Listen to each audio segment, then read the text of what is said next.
ओम ऐंग ह्रीं क्लीं चामुंडा यही बिचे। ये हज़ारों मंत्रों की जो है एक ताले की चाबी है।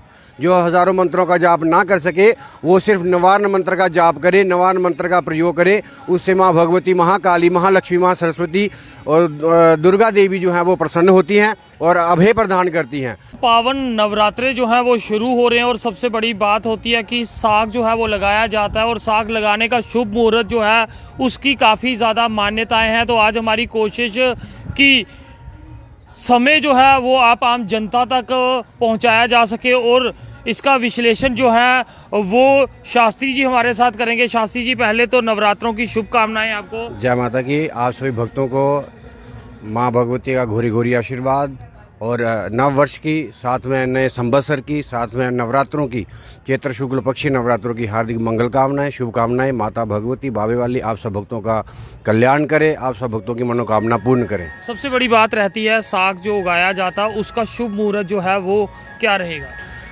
जय तुम देवी चामुंडे, जय भूतारती हरणी, जय सर्वगते देवी माँ काली बावे वाली देवी नमोस्तुते।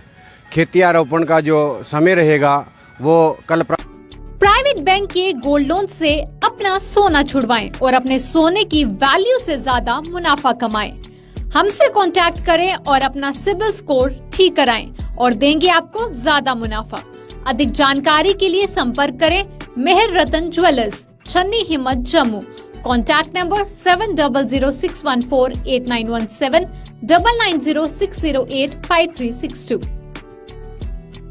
प्रातःकालीन 11:30 बजे से लेकर 1 बजे तक रहेगा। विशेष रूप में अगर इस समय में कोई ना लगा सके तो दोपहर 3 बजे से पहले प्रातःकालीन सूर्योदय से जो है वो खेती का आरोपण कर लेना चाहिए। साख आरोपण करते हुए माँ भगवती से ये निवेदन करें कि जयंती मंगला काली, भद्रकाली, कपालिनी, दुर्गा क्षमा शिवा धात्री, स्वाहा स्वदा नमोस्तुते। इस मंत्र को बोलते हुए या फिर ओम ऐंग ह्रीं क्लीं चामुंडा यही विचे, इस मंत्र का प्रयोग करते हुए माँ भगवती का खेती आरोपण करना चाहिए और भगवती से ये निवेदन करना चाहिए कि हे माँ भगवती, 9 दिनों के लिए आप हमारे घर में निवास करें, हमारी पूजा जो है स्वीकार करें। इस पूजा में कोई विघ्न बाधा ना हो। कलश स्थापन कर जो है माता की पूजा करनी चाहिए, कन्याओं की पूजा करनी चाहिए। और बाकी माँ भगवती बावे वाली के दरबार के लिए आप लोगों के लिए हर प्रकार की यहाँ के महंत श्री विट्टा जी द्वारा सुख सुविधा प्रदान करने का प्रयास किया गया है, बाहर से लेकर अंदर आने तक। और डिस्पेंसरी, चाहे वो फलाहार हो, जहाँ भोजन हो, जहाँ दर्शन करने के लिए जो क्रम से लाइन में आइए और माँ भगवती का दर्शन कर आशीर्वाद प्रदान करिए। जय माता की। खास किन बातों का ध्यान जो है वो इन 9 दिनों में रखना चाहिए? महेंद्र जी, इन चीज़ों में विशेष रूप पे जाना हो तो बड़ी सारी चीज़ें हैं, लेकिन हमें जो है सामूहिक तौर पर लहसुन प्याज हो गया या बैंगन इत्यादि जो तामसिक वस्तुएं हैं उनका प्रयोग नहीं करना चाहिए, जिससे जो है व्यक्ति जो है भक्ति में जो पूर्ण रूप से नहीं उतरता। इसलिए सात्विक वस्तुएं खानी चाहिए। जो व्रत रख सकते हैं वो व्रत रखें, जो नहीं रख सकते हैं वो सात्विक भोजन करिए, सात्विक आहार करिए। और रात्रि में विशेष रूप से नवरात्रि, 9 रात्रियों का जो त्यौहार है माँ भगवती का, इनमें रात्रियों में विशेष रूप से माँ भगवती की पूजा अर्चना करनी चाहिए। अपने अपने घरों में अखंड ज्योति जो प्रज्वलन की हुई है उसमें साक्षात्कार देखना चाहिए माँ भगवती को, अपनी इष्ट देवी को, जिससे माँ भगवती जो है आप सब भक्तों का कल्याण करेंगी। एक और बात जानना चाहता हूँ, कई ऐसी महिलाएं, कोई ऐसे लोग जो कि किसी बीमारी वर्ष या फिर किसी कारणवश नवरात्रे ना रख पाए, उनके लिए कोई ऐसा मंत्र जाप अगर आप बताएं। विशेष रूप में दुर्गा सप्तशती या फिर मार्कंडेय पुराण से एक मंत्र जो है विशेष रूप में निकल उभरता है, ओम ऐंग ह्रीं क्लीं चामुंडा यही विचे। ये हज़ारों मंत्रों की जो है एक ताले की चाबी है।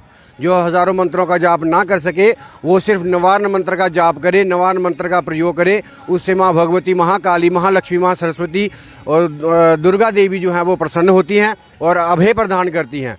ऐंग सृष्टि रूपा ये ह्रीं प्रतिपालिका, क्लीं काली रूपिणी, काम रूपे बीज रूपे नमोस्तुते। माँ भगवती जो है काली, लक्ष्मी और सरस्वती के रूप में आकर आप सब भक्तों का कल्याण करती हैं। वे इस बीज मंत्र का विशेष रूप से प्रयोग करना चाहिए। आखिर में जानना चाहेंगे कि साख विसर्जन का भी कोई समय रहता है या फिर किन बातों का तब ध्यान रखना? बिल्कुल, दशमी को जो है साख विसर्जन नहीं करना चाहिए। ये बुधवार को जो है नवमी रहेगी तो उसी दिन ये साख का विसर्जन होगा। इसमें कोई त्रुटि या दोहराई नहीं होगी, क्योंकि मंगलवार को महाअष्टमी है और कुछ लोग जो है अष्टमी को पूजते हैं, कुछ लोग नवमी को पूजते हैं। तो दोनों के लिए यही रहेगा कि वो नवमी को बुधवार को ही खेती का विसर्जन करे। अपितु जो अष्टमी को पूजते हैं मंगलवार को भी खेती का विसर्जन कर सकते हैं। चलिए जी, बहुत बहुत शुक्रिया शास्त्री जी। तो हर बार शास्त्री जी जो है वो आपके कई सवालों के जवाब जो है वो देते हैं, क्योंकि विधि और सही समय जो है उसका भी ध्यान रखना पड़ता है। और जब भी आपको परामर्श चाहिए होगा तो हर बार बाबे वाली माता के दरबार में ये उपलब्ध रहते हैं, तो ज़रूर इनके पास भी पहुँचें। देखते रहें जेके चैनल। मुझे महेंद्रजीत सिंह और मेरे कैमरा पर्सन रघु को दीजिए इजाज़त। नमस्कार।